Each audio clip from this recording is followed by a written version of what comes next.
They weren't saving her life. They were systematically removing her very structure, piece by agonizing piece. This medical atrocity, banned by the Pope, became the unseen blueprint for modern surgical ethics. For 47 days, Florence smelled of cauterized flesh, and the city called it a holy ritual. Imagine signing a contract for your own suffering, waiving the right to ever beg for it to stop. She sought transcendence of the body, but instead became the precise map of human pain. The silence of the monastic archives is deceptive. Beneath the dust, history holds moments of unspeakable clarity, times when faith and desperation twisted the very meaning of medicine. Imagine Florence, 1348. This is not the Renaissance city of beauty, but a place gripped by an apocalyptic terror, the plague. The air itself feels thick with loss, the pervasive scent of death overriding every earthly perfume.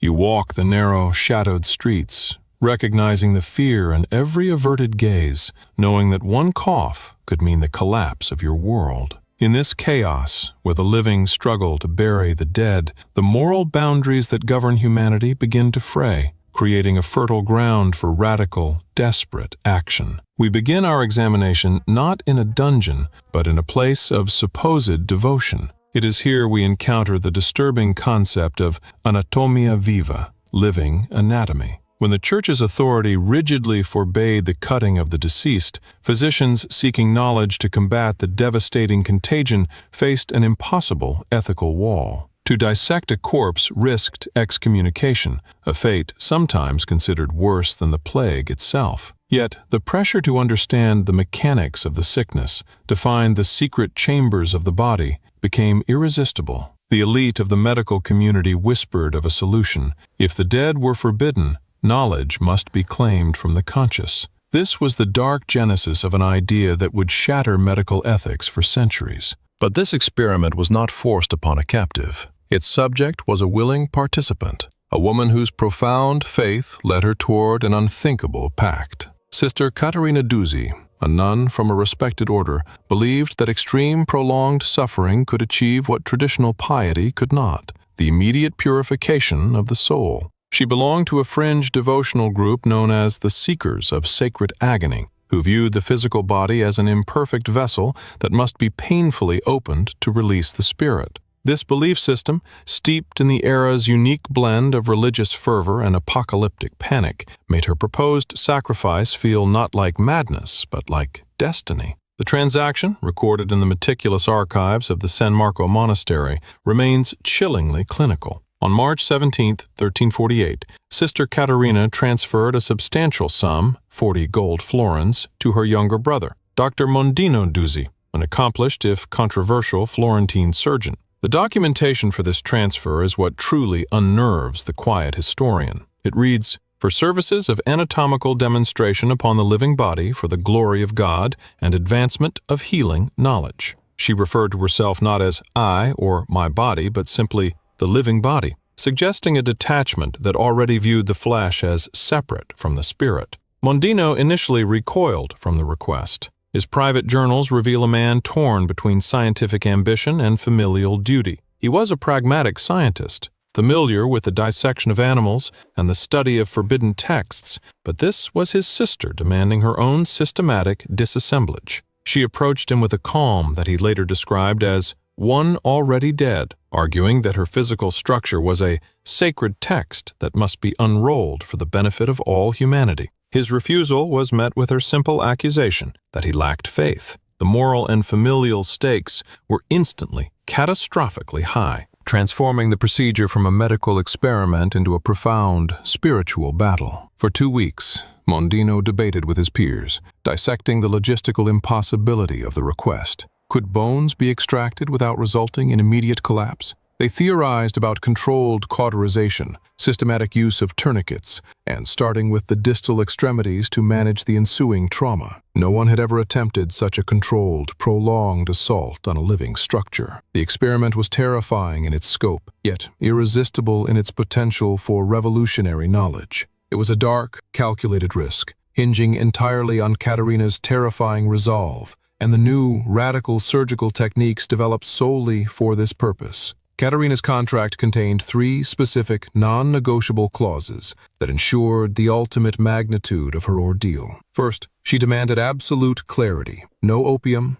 no wine, no mandrake root. The suffering had to be pure to achieve the desired purification. Second, the sessions must be public, a spectacle designed to inspire the devotion of her followers. The suffering was not private. It was a performance of piety. And third, the most horrifying term, they must keep her conscious throughout every moment, utilizing stimulating salts if she weakened or lost awareness. This condition guaranteed that the pursuit of medical knowledge would be inextricably linked to the highest possible degree of conscious suffering. The stage was set on April 3, 1348. A converted cathedral chamber, normally echoing with prayer, was transformed into an auditorium. 400 wooden seats, arranged in a semicircle around the surgical table, were sold out. The witnesses were not solely medical practitioners. They included curious nobility, religious devotees, and the local elite, drawn by the gravity of the promised spectacle. You stand at the edge of this assembled mass, feeling the expectant hush,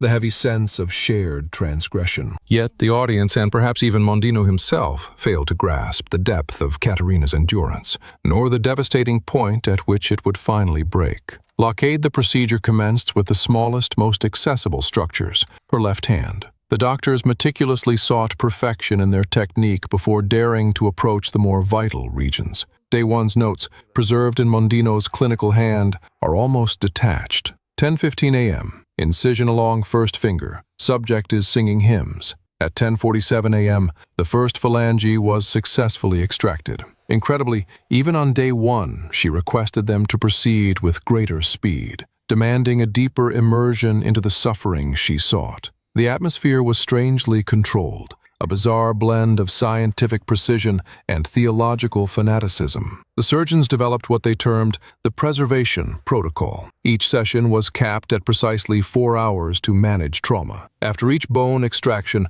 the wounds were instantly cauterized using searing hot iron rods, a process whose scent of scorched tissue carried for blocks through the Florentine air. The wounds were then dressed with bandages soaked in honey and medicinal wine. The technique of controlled blood flow, achieved by expertly placed tourniquets that prevented fatal collapse, was groundbreaking. It was an involuntary discovery, realized through devastating trial and error upon a conscious human being, that now underpins much of modern trauma surgery. The agony moved systematically. Week 1 saw the removal of all finger bones from both hands, requiring 10 separate procedures. By week 2, the carpals and metacarpals were gone. The physical structure of her hands was rapidly diminishing, yet her resolve appeared absolute. But the change was measurable. By week 3, when the procedures moved to the forearm bones, the hymns ceased. The atmosphere in the cathedral was no longer one of religious fervor, but of strained endurance,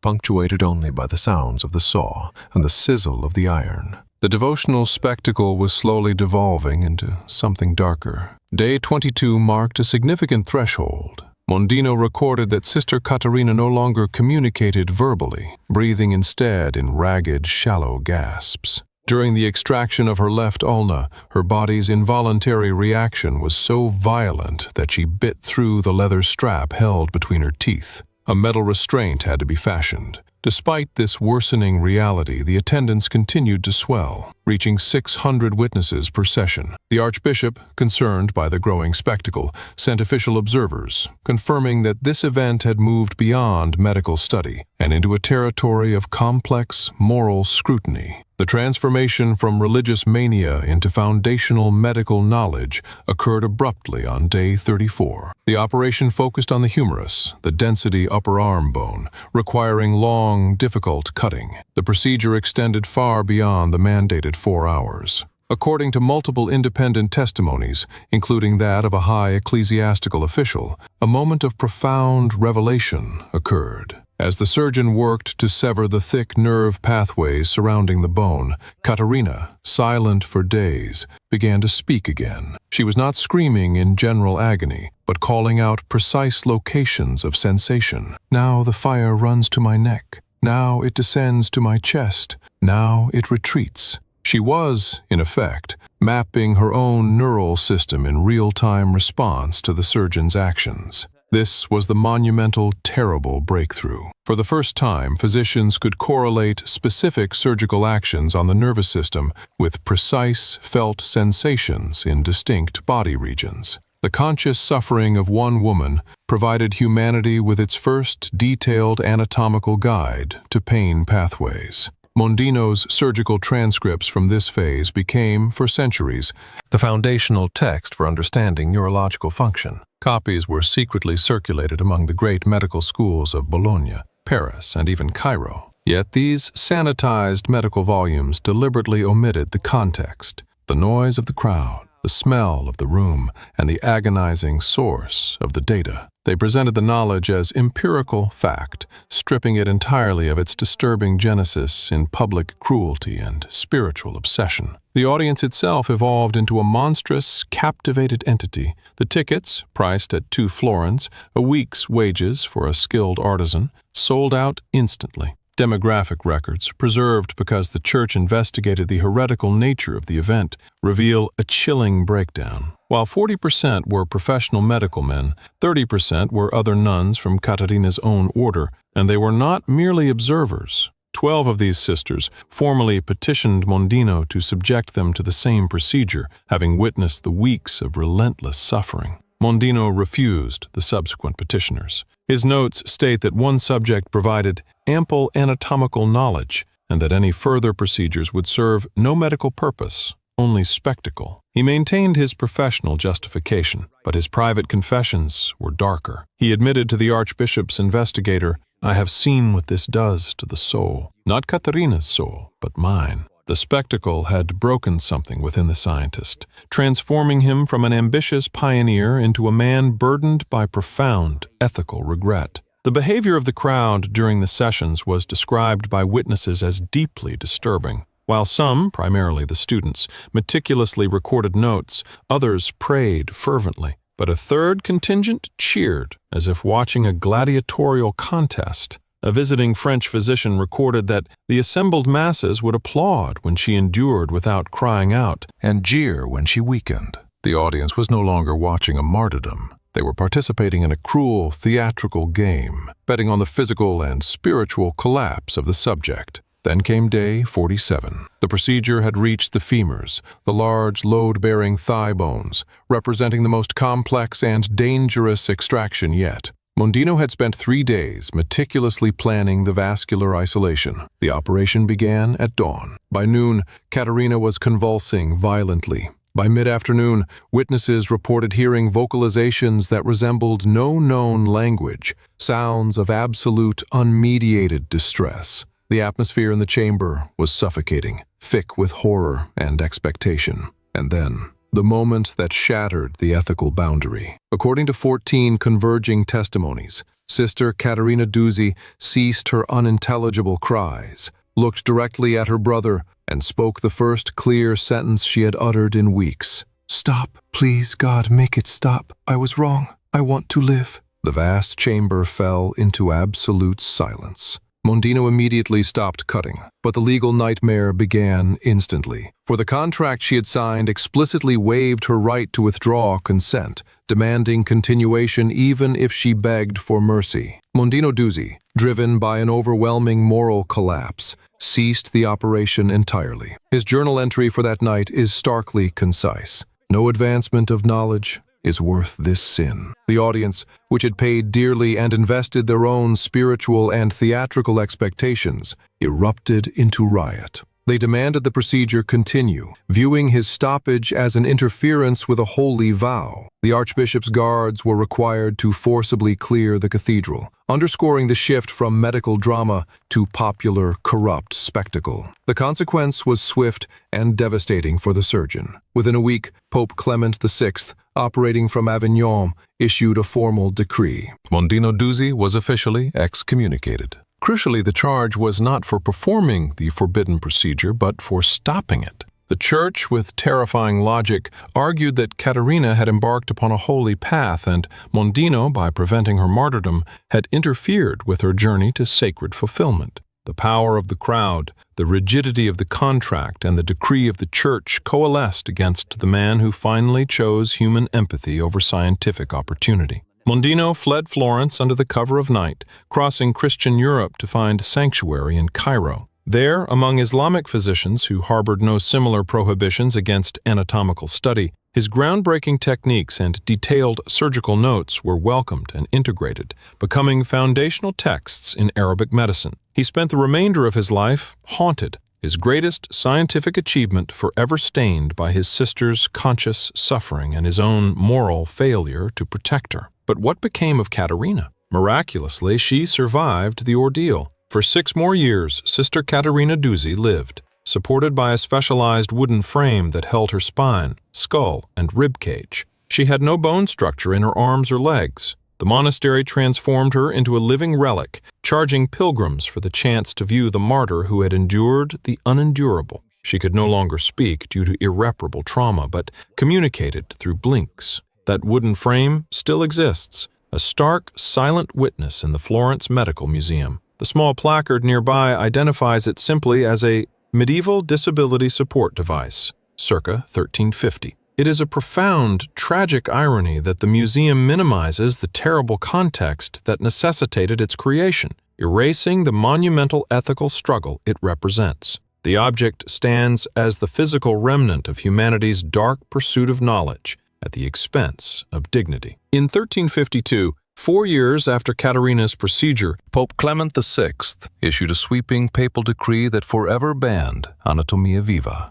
The document explicitly cited the extreme suffering of Sister Katarina of Florence as the definitive evidence that such procedures violated divine law and basic human compassion. This decree, born directly from her agony, became the fundamental precursor to the concept of informed consent in medicine. Every single modern medical ethics board, every protocol requiring a patient to understand the risk and the inalienable right to withdraw consent traces its lineage back to the 1352 papal ban, triggered by one woman's long, public nightmare. The dark irony, recorded by Mondino in his later writings from Cairo, is profound. Katarina sought to prove the spirit's transcendence over the flesh, but her real-time mapping of nerve function proved the precise opposite, that consciousness and pain are purely physical, corporeal phenomena. She destroyed her body to prove the existence of her soul, and instead proved we are nothing more than our exquisitely complex biology. This video is created for educational and historical purposes.